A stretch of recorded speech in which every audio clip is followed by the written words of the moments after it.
Small businesses are finding it more difficult to obtain financing and are the ones most adversely affected by the lending crunch because they're unable to obtain intermediate business lines of credit. Although the Fed has made concessions which include short-term loans in the amount of $100 billion, small business owners have yet to benefit. For the first time in decades, credit is especially tight as the bursting of the housing bubble has spread misery across the financial system. Banks and investors become wary of lending funds to corporations, thereby driving up the price of debt products for borrowers. Credit crunches are usually considered to be an extension of recessions. A credit crunch makes it nearly impossible for companies to borrow because lenders are scared of bankruptcies or defaults, which results in higher rates. The consequence is a prolonged recession or slower recovery, which occurs as a result of the shrinking credit supply. This credit crunch is unlike any other in the fact that banks actually have the money to lend, but are scared to write very many loans.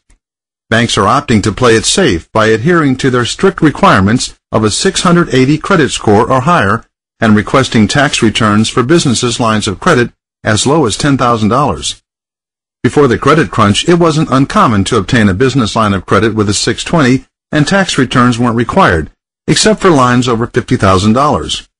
Doug Eddings, a 35-year-old small business owner in Portland, Oregon, says 3 of his credit card issuers all took steps in recent weeks to tighten his credit, either by raising his interest rate, halving his available credit, or freezing his accounts.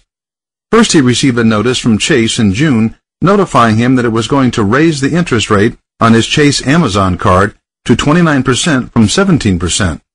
Soon after, another lender, HSBC Holdings, PLC's HSBC North America, dropped his $5,000 credit line on his Best Buy store card to $2,105, just $5 above his current balance. So what is a business in need of a loan to do?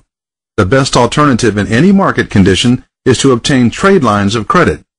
Subsequently, trade lines of credit are the largest source of lending in the world, but the banks won't tell you that. Trade credit is the extension of credit between 2 corporations. For instance, if you needed to buy a $10,000 copier, you could either obtain a line of credit from the bank and pay Prime Plus, or go directly to the manufacturer of the copy machine and ask them to sell you a copier on terms. In most cases, the terms are more favorable and the requirements are less stringent because trade creditors don't require personal guarantees, but they do require borrowers to be in compliance. Compliance is a set of standards that must be met to be considered a legitimate business.